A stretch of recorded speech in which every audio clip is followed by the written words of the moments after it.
Good evening. My name is Michael Hedler, and this is my formal presentation for fulfillment for my Asci 490, the Aviation Aeronautics Capstone course. The topic is aviation maintenance, understanding human factor research, and how to make the workplace safer. Background.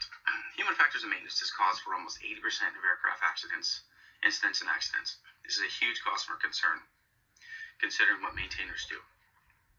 They perform nose-to-tail inspection, replace faulty parts, repair structural cracks. Aircraft parts manufacturers also contribute to the problem when they create a part and they send it to the units or aviation companies with problems. And there are numerous aspects that affect human factors. Each person learns and trains a different way.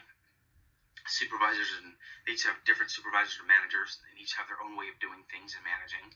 Everyone has unique life stressors, and each person has different work schedules. So the purpose of this research was to look at the many studies conducted in the human factor field in relation to maintenance and combine them together to give a better understanding as a whole for human factors related to maintenance, and recommend processes to mitigate human factor problems to help make the workplace safer.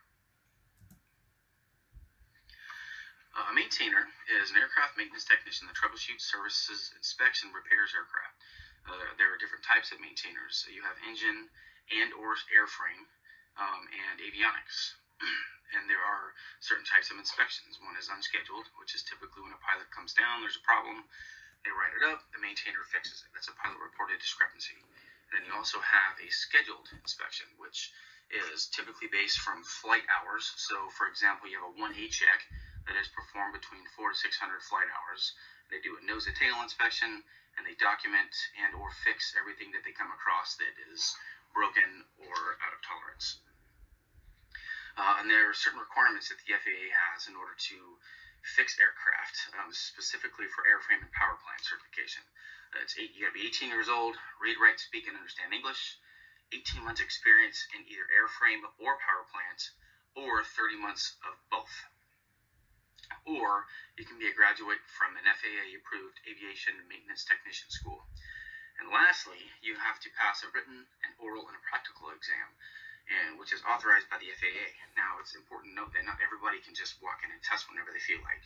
The FAA approves people to test based on experience and records checks to make sure that they're qualified to even perform as an airframe and power plant license certification.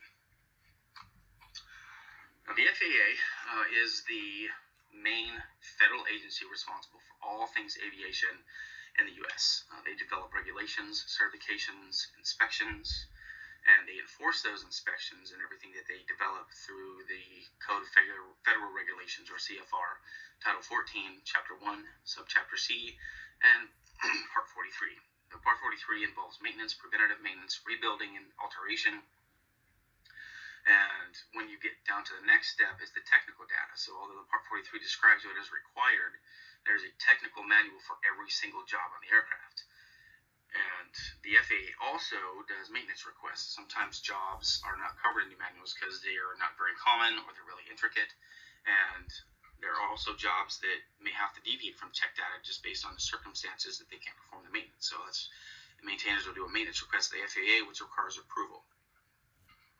On the other side of the house for aviation legislation and law is a liability issue. So it's called vicarious liability. So aviation companies and the U.S. government are vicariously liable for their employees. And this means that this covers negligent acts while performing their job within the scope of their employment.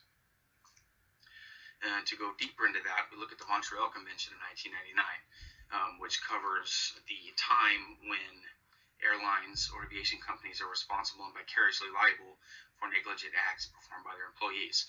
So embarking is when a passenger leaves a terminal to board an aircraft, and disembarking is when a passenger leaves the aircraft to return to the terminal.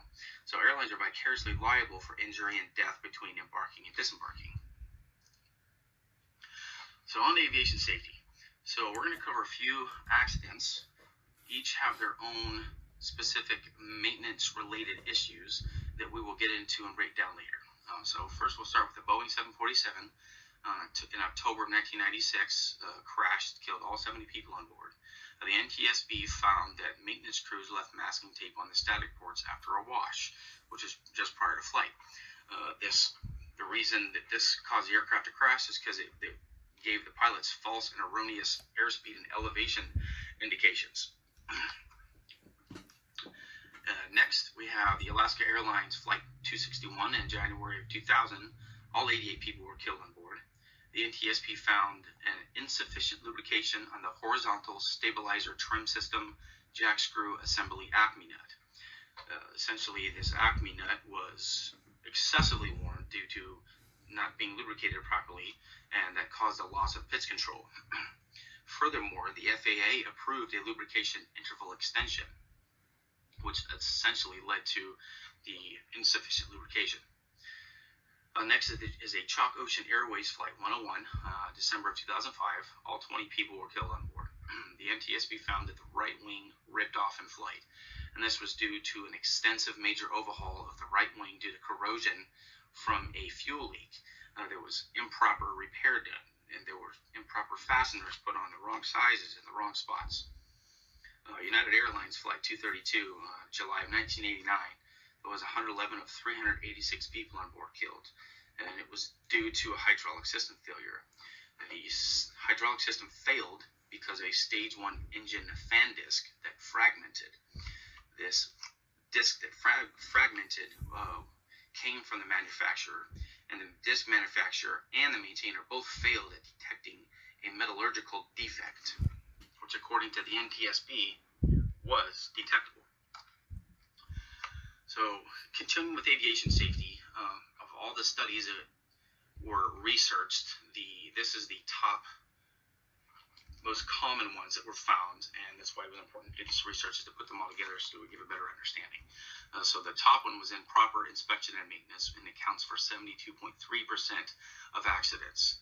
Next is improper use of technical manual, which kind of falls in line with the first one. You have complacency, lack of or poor training, fatigue, and shift work disorder.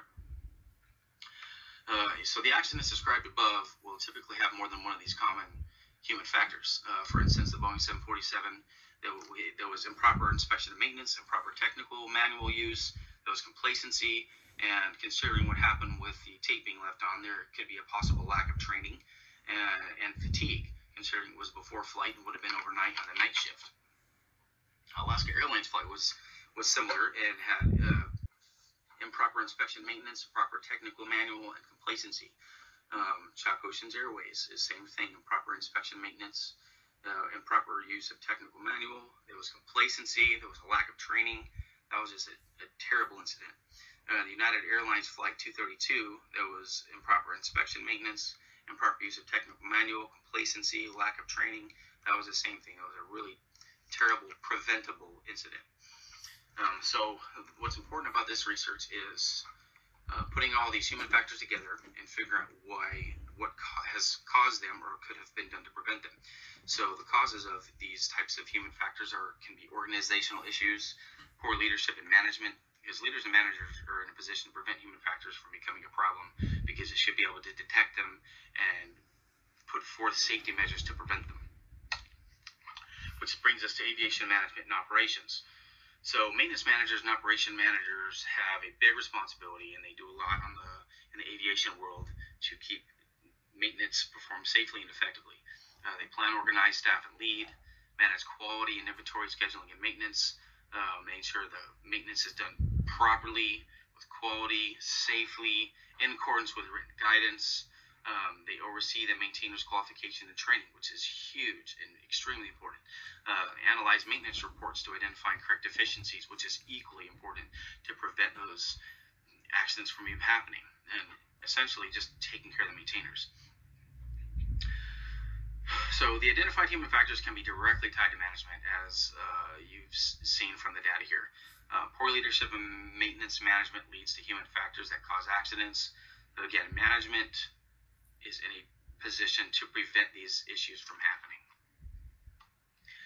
So, in conclusion, how we're going to make the skies safer, we're going to bring it back to what we just talked about strong leadership and management. it needs to be concentrated at the top. When you have leadership and management at the top, it creates an environment of safety, integrity, and accountability. And there's two main ways that we're going to do this, and that's through mentoring, which is a proactive approach. Mentoring addresses training issues, work schedules, life stressors. It helps detect human factors before they cause a problem, hence the proactive approach. Mentoring has led to higher work performance and technical expertise. It has improved behavior, attitude, and health. And it helps detect those who are not fit as a maintainer. There may be somebody who is licensed as an A&P mechanic, but just may not be in the right mental capacity to perform the job safely. It gives a sense of employees a sense of belonging. And also equally important is how the 4 pillars of SMS fits within the mentoring. So, because the 4 pillars of SMS are safety policy, safety risk management, safety assurance, and safety promotion. All of those things fall in line with the mentoring process. Next is a comprehensive training program, and it needs to be frequent. It helps identify training deficiencies, not with just the individual and maybe their aptitude for training, but just how the training is laid out and how it's formulated. And also with the training program, there needs to be a leadership and management training with human factor training. Just because somebody is in a management position, maybe through tenure, and they know the aircraft or aviation really well, does not mean that they are capable or have the aptitude to manage. So providing that training will help prevent any further incidents related to maintenance. Okay, so on to the SWOT analysis. So the strength for everything that I've talked about today is it gives a better overall understanding of human factors in maintenance. Just understanding the problem will help to mitigate the problem. It equips leaders and managers better. It improves the manager-employee relationship. And in the end, it reduces maintenance-related accidents and makes the workplace safer. There are some weaknesses involved, though. So time and money. It takes a lot of time and a lot of money to provide comprehensive training and mentoring sessions to try to mitigate these problems. And there are also the system in place to mitigate human factors is only as good as those running it, meaning human factors itself is a weakness in mitigating human factors in maintenance. And then for opportunities, you have leadership and management training, job opportunities, and professional growth. When you are mentoring individuals, it allows you to find those people who are ready for that next step in leadership and management, when they can step up and take that role, which becomes a cycle, and then they take over, and then they do their part in preventing aircraft-related incidents. And then the external threats for this, you have government funding for FAA-driven leadership management training programs. So it's not as simple as just telling the FAA that they're going to run a comprehensive program that makes all aviation companies and airlines responsible for ensuring their leadership and management are trained and maintenance is being trained. It takes a lot of money and a lot of red tape. Another issue is improper organizational change implementation. It's the unfreeze, change, refreeze process, and if it's not done properly, the organization will revert. So if you have a training program that's set up that some people may be excited for the change and others may be set in the ways and they resist the change. So if organizational change is not done properly, that is also a threat. So to close things up here for the analysis, human factors will always be a problem. The key is to reduce their effects as much as possible through strong leadership, mentoring, and frequent training. You cannot put a price tag on a human life, which makes the cost of leadership and management training and maintenance training worth it. Strong management and training will reduce the effects of human factors, which will reduce maintenance-related aircraft accidents and make the skies safer. Thank you for your time.